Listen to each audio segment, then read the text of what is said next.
तुम ही सोचित लाग है, जीवन ये कछु नाही। मात पिता सुत बंधवा, को न संग जाहि। मेरे प्रिय बंधुओं, देवियों व सज्जनों, ये जीवन उस परमात्मा ने दिया है, लेकिन इंसान भूल कहां करता है। भूल की जगह एक ही है। गृहस्थ जीवन में पढ़कर माता पिता बंधु भाइयों में ही ये इंसान उलझ कर रह जाता है। सब जानते हैं कि कोई साथ नहीं जाएगा, केवल उसका नाम ही साथ चलेगा, उसका स्मरण ही जन्मों जन्मों तक आपके साथ चलेगा। लेकिन ये माया भी उस भगवान की है जिसमें हर जीव बंध जाता है। अधिकांश लोग इसी प्रकार जीवन जीकर उस परमात्मा के घर जाते हैं। निज धर्म कहता है, आपने बूंद को सागर में मिलते देखा होगा, लेकिन मैंने तो एक छोटी सी बूंद को सागर समाते देखा है। ऐसा तब होता है बूंद जब सागर को समाती है। जानते हो, बूंद का रोआ रोआ सागर को समाने की चेष्टा कर लेता है। हर धड़कन प्रार्थना बनने लगती है। उसी क्षण एक बड़ा चमत्कार होता है। हीरों की खदान में कभी कभी कोहिनूर भी मिल जाते हैं। यूं तो वर्षों से आप निज धर्म के सूत्र सुनते हो, लेकिन ये सूत्र अपूर्व है, कोहिनूर जैसा है। जितना समझोगे उतना ही रस पाओगे। और इस सूत्र के साथ जीना आ गया तो ये जिंदगी रूपांतरित हो जाएगी, बदल जाएगी। ध्यान से सुने और समझने का प्रयास कीजिए। ब्रह्मा जी ने सृष्टि की रचना की। सभी जीवों को राग, भय, क्रोध, इच्छा, द्वेष आदि से दुखी देखा। जैसे पिता अपने पुत्र और परिवार का दुख देखकर कुछ सोच विचार करता है, उसके लिए उपाय खोजता है, ऐसे ही जब ब्रह्मा जी ने देखा कि सभी जीव बेचारे दुख पा रहे हैं, चलो यज्ञ, होम, हवन इसका प्रचार और प्रसार करें, ताकि स्वधा स्वाहा आदि की ध्वनि से प्राणवायु शुद्ध हो जाए, मन थोड़ा एकाग्र हो जाए, यहां थोड़ा सुखी हो जाए, परलोक में स्वर्ग की सुख सुविधाएं भोगने का रास्ता खुल जाए। मगर ब्रह्मा जी ने पाया कि इतना करने के बाद भी इंसान की एकाग्रता होती है तो वह केवल सांसारिक चीजों को ही पकड़ता है और ऐसे पकड़ता है कि मरते दम तक नहीं छोड़ता। यदि स्वर्ग में भी जाता है तो स्वर्ग को भी पकड़कर बैठ जाता है। बंधुओं, कहीं भी कोई सदा नहीं रह सकता। सूत्र को ध्यान से समझिए। बाहर की चीजों से आदमी सदा जुड़कर रह नहीं सकता, यह सूत्र कहता है।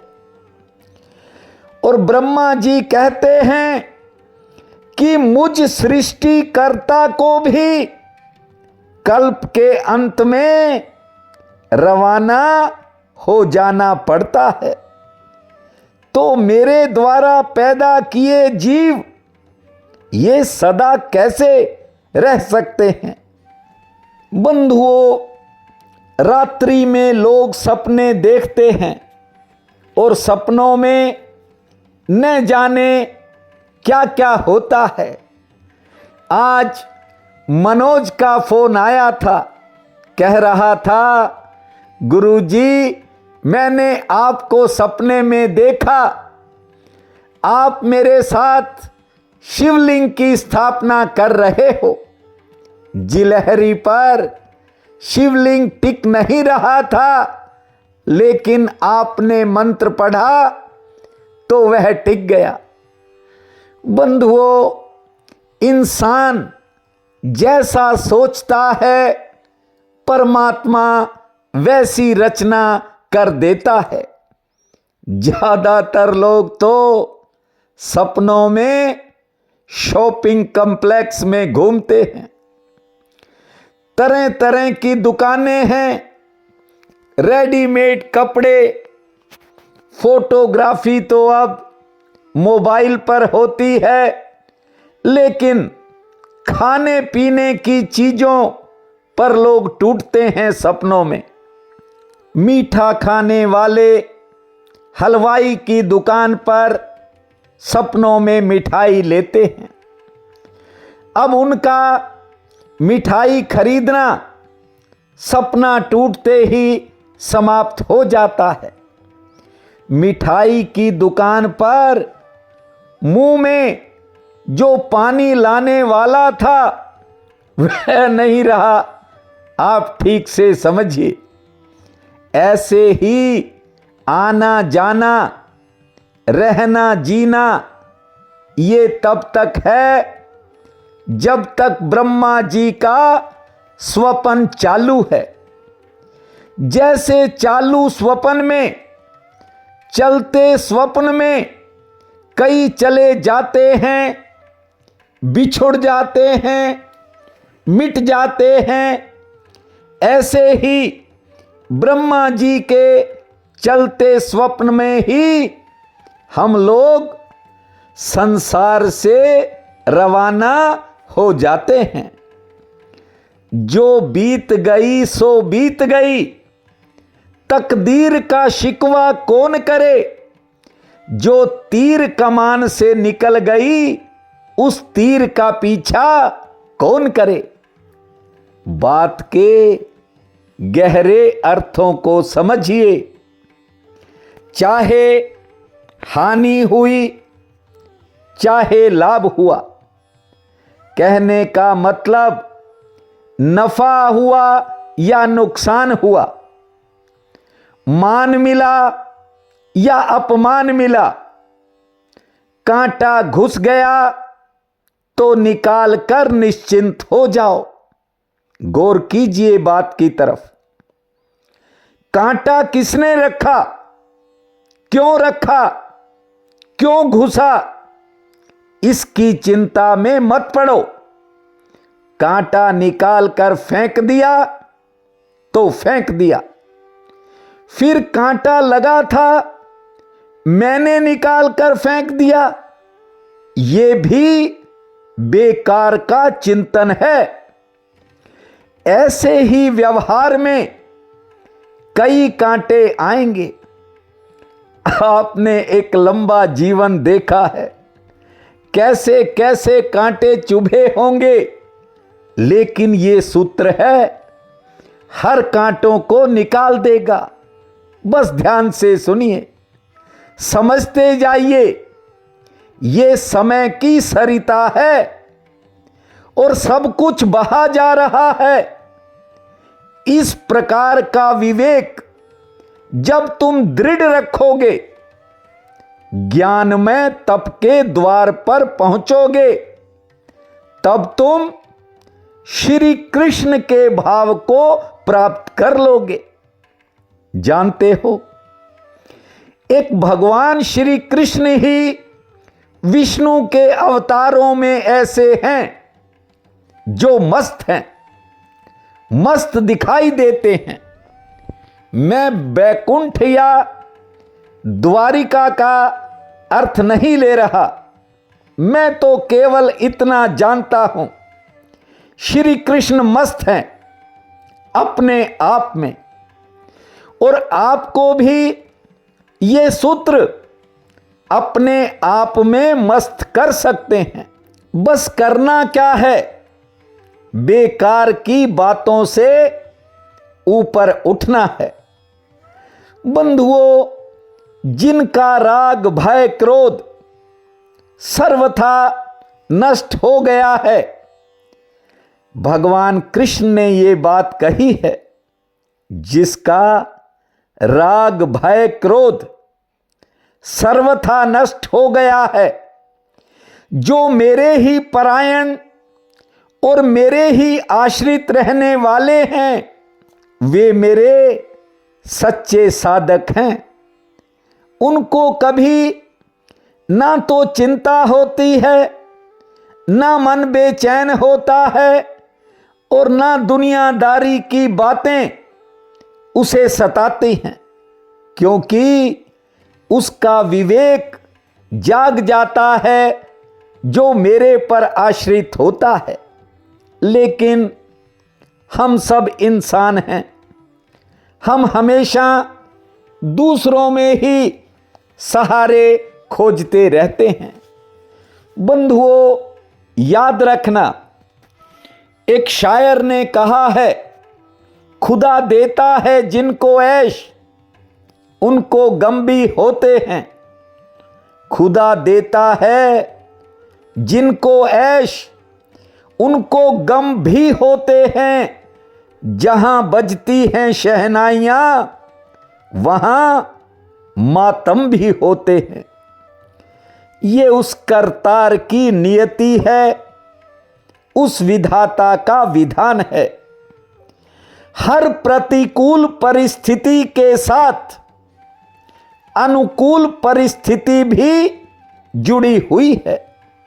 जानते हो, जो सही में वैद्य है, चिकित्सक है, अच्छा डॉक्टर है, वह कहता है कभी कभी नीम की पत्ती भी चबा लिया करो। ज्यादा मीठे का सेवन करते रहे तो मधुमेह का रोग हो जाएगा। और यहां तो बिना मीठा खाए ही आधी दुनिया मधुमेह से पीड़ित है, अर्थात शुगर ने घेर लिया है आधी से ज्यादा जनता को। मैं कहता हूं, थोड़ा जीवन में संतुलन बनाना सीखो। बंधुओं, यदि जीवन में सुख ही आता रहे तो ये जीवन संघर्षहीन हो जाएगा। इसलिए सुख और दुख दोनों अपनी अपनी जगह हैं, दोनों ही एक सिक्के के पहलू हैं।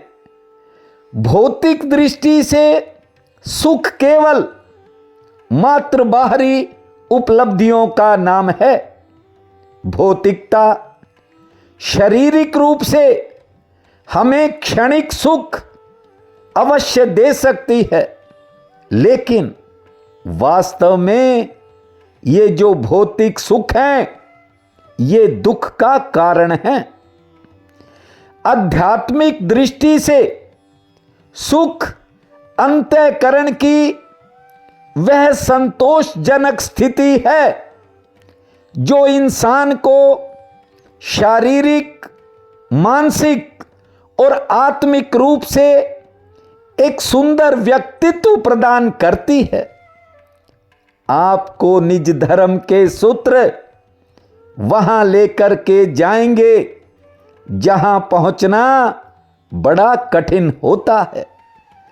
बंधुओं, लोगों ने अधिक सुख भोगने की चाह में ऐसे ऐसे दुख अपने साथ बांध लिए कि हो सकता है जीवन के अंत तक छुटकारा ही ना मिले। निज धर्म कहता है कि आप अपने अंतःकरण की बात सुनना सीखो। बहुत से बहन भाइयों ने कहा कि हमें हिंदी नहीं आती, यदि आप संस्कृत में कुछ कहते हो वो नहीं समझ में आता, और बहुत से शब्द हम नहीं समझ पाते। लेकिन साथ में जानते हो उन्होंने क्या कहा?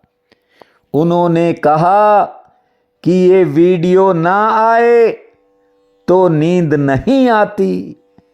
ठीक से समझना, बात शब्दों के अर्थ की नहीं है। ये वो सूत्र हैं जो इंसान की आत्मा को तृप्त कर देते हैं। लेकिन आज का दौर वैज्ञानिक उन्नति का दौर है। आज भौतिक विकास उत्कृष्ट शिखाओं को छू रहा है। इंसान ने अपनी बुद्धि के बल पर परमात्मा द्वारा रचित इस सृष्टि में बहुत कुछ खोज निकाला है। लेकिन सारी तरक्की के बावजूद इंसान भीतर से टूटा है, भीतर से खाली है। जीवन में कोई ठहराव नहीं है। बंधुओं, विवेक की दृष्टि से इंसान शून्य होता चला जा रहा है। उसमें एक बड़ा कारण यह भी है कि इंसान नकलची हो गया है। बस दूसरों के पीछे भागता ही चला जा रहा है। आदमी का मन जो सुनना चाहता है उसे वही सुनाई पड़ता है। ये मेरा निजी अनुभव है। जिस बात में आदमी का रस नहीं होता वो बात उसे चिल्लाने पर भी सुनाई नहीं पड़ती। ये इंसान का मन है, हर समय चुनाव करता है। मैं आपसे कहता हूं, उस परमात्मा ने आपको सब कुछ दिया है और रास्ता भी वो ही दिखाएगा। बस अपने भीतर चलो, अपने भीतर की बात को सुनो, बेकार के वहमों भ्रमों से ऊपर उठ जाओ। और जिस दिन आपने भीतर की जरा सी भी आवाज को सुनना प्रारंभ कर दिया, आप देखना आनंद नहीं, आपके जीवन में परम आनंद उतरेगा। आज बैसाख शुक्ल पक्ष की त्रयोदशी है। बहुत बड़ा पावन काल रहेगा। उठते ही धरती मां को प्रणाम करना, 13 बार लंबी श्वास छोड़ना और 65 बार ताली बजाना, सूर्य नारायण को जल देना, पक्षियों को दाना डालना, 10 मिनट आंख बंद करके शांत बैठने के बाद आज खुले आसमान को देखना। मीठी रोटी का भोग हनुमान जी को दोपहर में लगाना और संध्या के समय बजरंगबली के चरणों में एक जोत जलाना, हनुमान चालीसा का पाठ करना। भूमा भोम भोम, भूमा ओम ओम, भूमा भोम भोम, भूमा, ओम ओम। इस महामंत्र को जपना, समय आपका मंगलमय रहेगा। प्रिय बंधुओं व मातृदेवी शक्तियों, आज 21 मई दिन मंगलवार है। आप सबको मेरा नमस्कार है। आज का राशिफल इस प्रकार है। मेष, आज कार्य क्षेत्र में थोड़ा बदलाव हो सकता है। नई खरीद हो सकती है। नई खरीद पर विचार हो सकता है। आमदन के लिए समय मध्यम श्रेणी का रहेगा और सेहत लगभग ठीक रहेगी। वृषभ, परिवार में किसी बात को लेकर वैचारिक मतभेद हो सकता है, संयम रखना। व्यापारिक कामों में व्यस्तता रहेगी। घर परिवार के कामों में आज समय ज़्यादा लग सकता है। नौकरी से कोई नया फायदा हो सकता है। कोई पुराना काम बन सकता है। मिथुन, समय की गति सामान्य रहेगी। समय ठीक बीतेगा, लेकिन मन में घर परिवार की कोई चिंता जरूर बनेगी। सेहत ठीक रहेगी। मंगल कार्यों में शामिल होंगे। आमदन के लिए समय शुभ है। कर्क, सेहत संबंधी कोई परेशानी मन को घेरेगी। हो सकता है वह परिवार से जुड़ी हो। खर्चों की अधिकता रह सकती है, लेकिन आज किसी रुके हुए काम में अचानक गति आने का संकेत है। सिंह, आज यात्रा से जुड़ी कोई चिंता मन में होगी। आमदन का कोई नया साधन आपको दिखाई पड़ सकता है। शरीर थोड़ी थकावट महसूस करेगा। करीबी लोगों से मिलन का योग है और किसी पुराने काम से आपको फायदा मिलेगा। कन्या, आज किसी विशेष काम बनने के संकेत हैं। कहीं जाने का अवसर मिलेगा। किसी नई दिशा से फायदा हो सकता है। किसी करीबी की बात मन को बेचैन भी करेगी। तुला, आज कार्य क्षेत्र में काम आसानी से निपट जाएंगे। आमदन के लिए समय सामान्य रहेगा। किसी से कोई नई मुलाकात होगी जो आपके लिए फायदेमंद रहेगी। कुछ नए खर्चों से सामना होने के संकेत हैं। वृश्चिक, आज मन में विचारों की उथल पुथल रहेगी। कार्य क्षेत्र में मन थोड़ा कम लगेगा। आमदन के लिए समय ठीक है। संतान से किसी बात को लेकर मनमुटाव हो सकता है। धैर्य से काम लेवें। आज यात्रा भी हो सकती है। धनो, लेन देन की कोई चिंता थोड़ा मन को परेशान करेगी। हालांकि घर परिवार में समय ठीक बीतेगा। मेहमान आ सकते हैं। कोई नई योजना सफलता की तरफ बढ़ सकती है और सेहत ठीक रहेगी। मकर, आज किसी जरूरी काम में आपको इंतजार करना पड़ेगा, लेकिन संपर्क का फायदा आपको मिलेगा। कारोबारी सितारे मध्यम श्रेणी के हैं। हाँ, दाम्पत्य जीवन में थोड़ा उतार चढ़ाव रह सकता है। कुंभ, कार्य क्षेत्र में अचानक भागदौड़ बन सकती है। घर परिवार में कुछ नए खर्चों से सामना होगा। किसी करीबी के साथ आपका कुछ मतभेद बन सकता है। संयम से काम लेवें। कोई आमदन के लिए नया रास्ता खुलेगा और सेहत ठीक रहेगी। मीन, लेन देन से जुड़े कामों में आज थोड़ा सतर्क रहें। नुकसान का भय है। आज कोई नया संपर्क जुड़ने का भी योग है। यात्रा हो सकती है और आमदन किसी नई दिशा से आपको बन सकती है।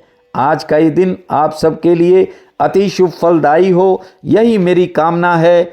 आप सबका बहुत बहुत धन्यवाद।